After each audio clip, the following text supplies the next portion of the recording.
Hello friends, welcome to the Jazz Ranch, hip cats, groovy chicks, and finger popping daddies. You know, a subscriber asked me to talk about what to do when you have a song that has, say, 4 measures of the same chord. Do you just play that same chord for 4 measures? And that's pretty boring, right? So I'm going to show you some concepts of jazz harmony in which you can vary the chords and create a progression when you just have one chord for a number of measures. And the example I'm going to use is I'll Remember April, because it has 4 measures of G major and then 4 measures of G minor. What can we do in those measures to make it more interesting? And these are basic concepts of jazz harmony. So I'm going to show you that now. Here we go with I'll Remember April and some jazz harmony concepts. Here we go.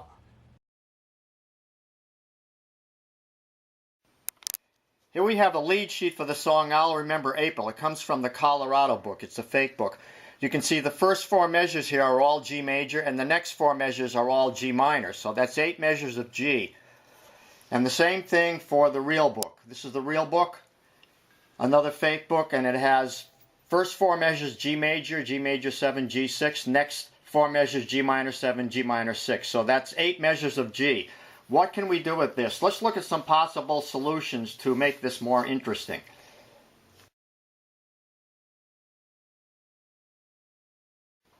So if we play this song just from the point of view of the lead sheet we looked at, with just the G major for the first 4 measures, it will sound like this.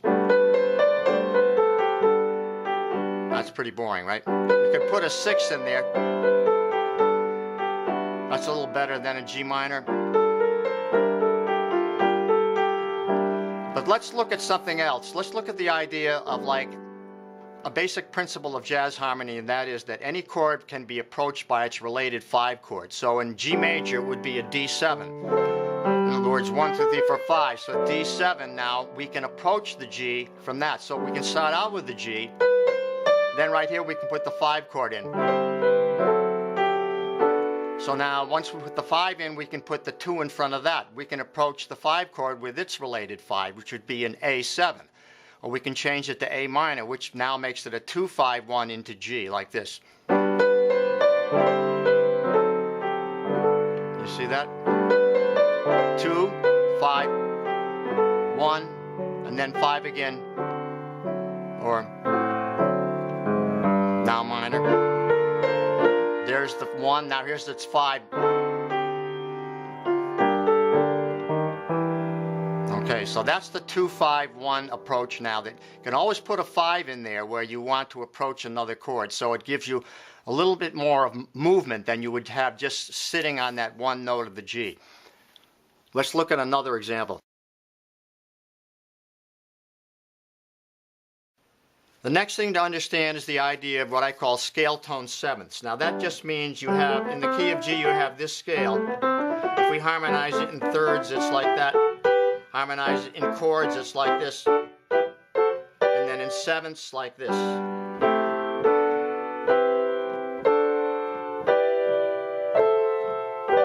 So those are the chords that fit the scale that we're in now. So I can use those chords to harmonize this song, this melody. I can use the chords that fit the scale of G. So if I'm just on G for one measure, I can begin to now add variation by adding some of these other chords. So I can go the 1 chord for the first measure like this, put the 2 chord in for the next measure, and then the 3 chord for the third measure, then the 2 chord, back to the 1 chord. So I've created this little stepwise movement of 1, 2, 3, 2, 1, you know.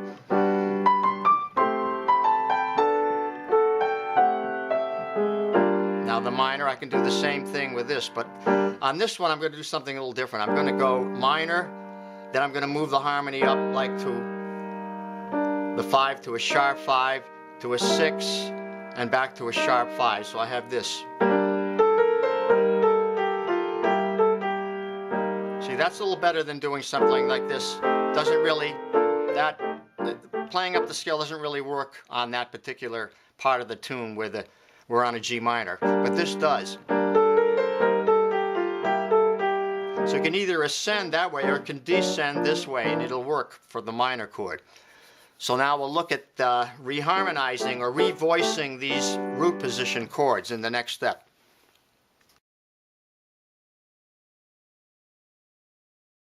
So now that scale tone sevenths in their root position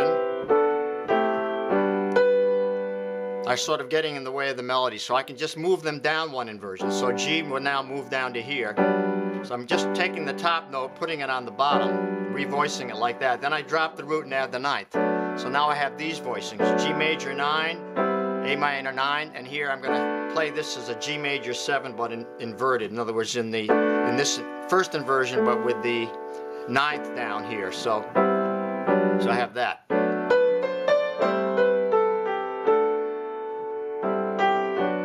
Like that. Give it a little more of a jazz feel like this.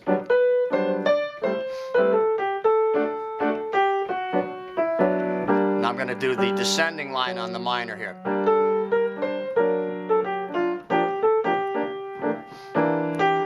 So there we go. Now again.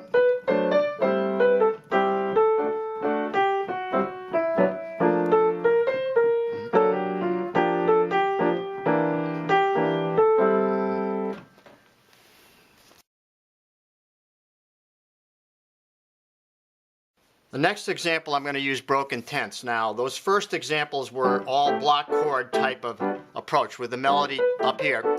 So now I'm going to go down here and play tenths like this.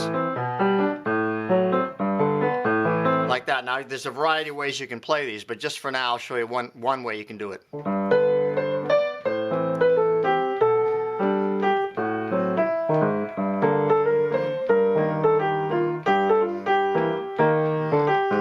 That's nice because you have a nice solid bass line going there with a chord, and you got some rhythm going that you don't have in the other way. The other way works best when you have a bass player. If you're playing more solo, this is good. So you can do it like that. You can break them going.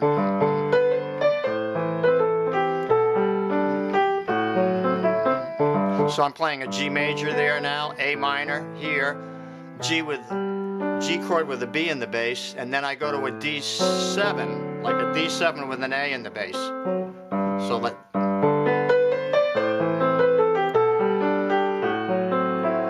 now G minor, augmented fifth. Once you get used to this, it's pretty comfortable to play, and you can play with more rhythm. It can be like this.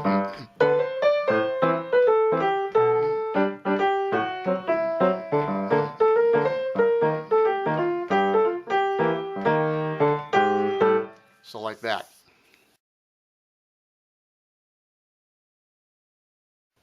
I want to mention and remind you that these scores are available on my website. In other words, the score for this particular video and many others are available on my website, so you can go there and look at how this is all written out for you. And there's no charge for that. So now the next one is the spread voicings. Now with spread voicing, let's see, we started with block chords and we went to tenths.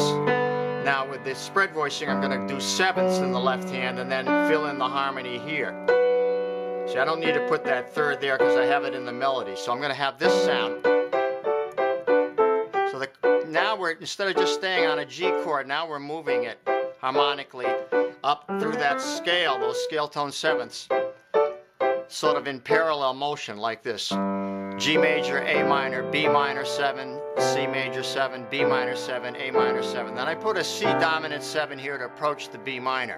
So it's a half-step approach from above, like a tritone substitute concept to the 3 chord, then the 2 chord, and then half-step down to an A flat, or you could call it a G sharp, dominant 7th with a sus chord with a sus 4 in it. So you have this.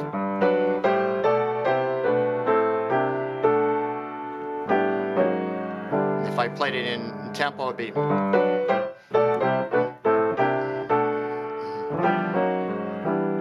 And then again, with the minor.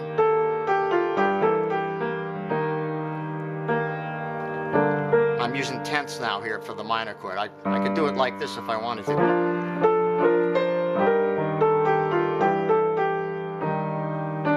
So that's the spread voicing.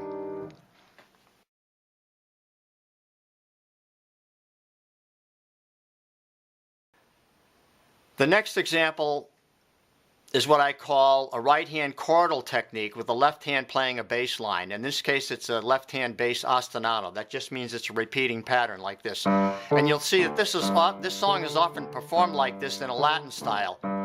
So this could be either swing, but it's 1, 2, 3, 4, 1, 2, Latin style. And then the chord is in the right hand with the melody, like.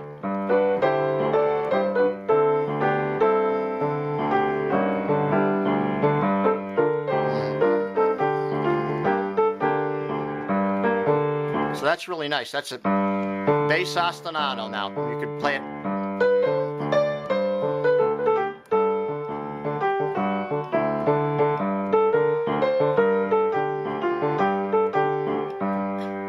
You can change the rhythm if you want. Or if it's swing, like.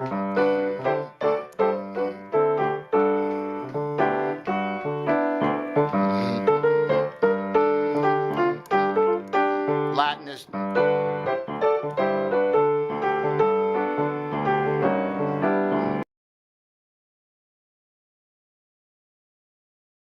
A couple more examples of things you can do are the locked hands voicings. In other words, I'm going to voice that in chords now like this.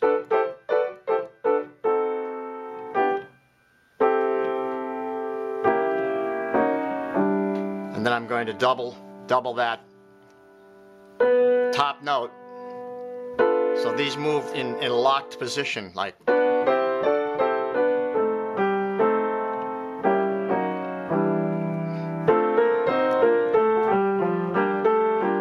George Shearing technique. Let's do it.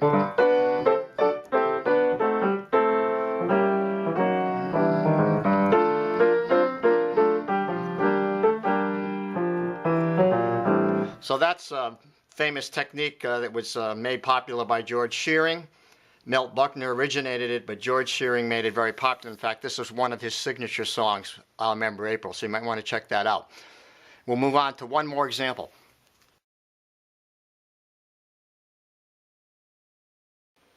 All these techniques that I'm showing you for this particular song, for these first 8 measures, I talked about all these techniques in detail on previous videos. So you want to go to my playlist, go to my channel and click on playlists, and then click on the categories such as locked hands techniques, such as drop 2 voicings, such as, you know, spread voicings or whatever. In other words, all the categories are in there. You can study the specific technique that you're interested in. Now the next one is a what I call it is a drop 2 technique. Now what that means is I'm taking these harmonies like this, I'm harmonizing the melody below in the right hand, below the melody of the harmonies. And I'm taking the second note from the top and I'm putting it into the left hand. So actually in this case it's like that. So like that. So that would be a G there. So I'll go like this.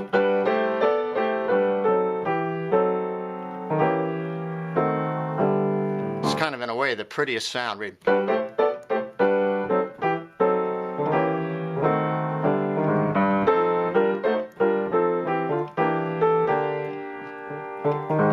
Like that. So again, see, let's look at it. There's some diminished chords in there, you see? There's a diminished chord. And here it can be diminished again if you like, and another, there's a diminished chord.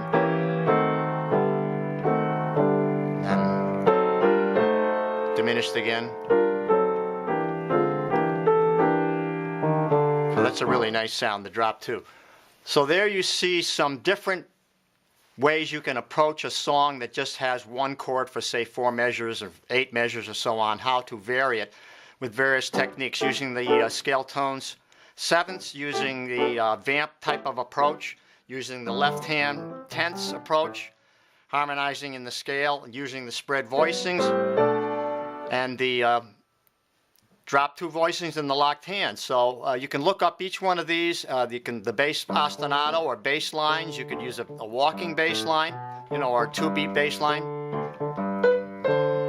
with a swing feel or a Latin feel. There's a lot you can do with this. So study each one of these techniques on the specific videos that I talk about them. And I'm going to finish up now by playing the song through and using a variety of these techniques throughout the song.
Signing off from the Jazz Ranch. Thanks so much for tuning in. I hope you enjoyed this video. Please write to me. I love to hear from you. Leave me a comment and I will respond to your comments if you give me enough time. And I wanted to let you know that my book is on sale right now. You can get $15 off. This is called Jazz Piano Methods and Songbook for Professional Playing, and I've sold thousands of copies. And I have a video on this with a link below so you can watch and see what's in the book and read the endorsements. And at the same time, I have my appendix to the book on sale, which has 140 pages of exercises and drills to improve your piano playing and your jazz playing. So both of these books are on sale for $15 off. So actually, if you buy both books, you get the appendix for free. So until next time, I'll say in the words of my great friend Hermie Dressel, swing loose. We'll see you next time around. Bye-bye.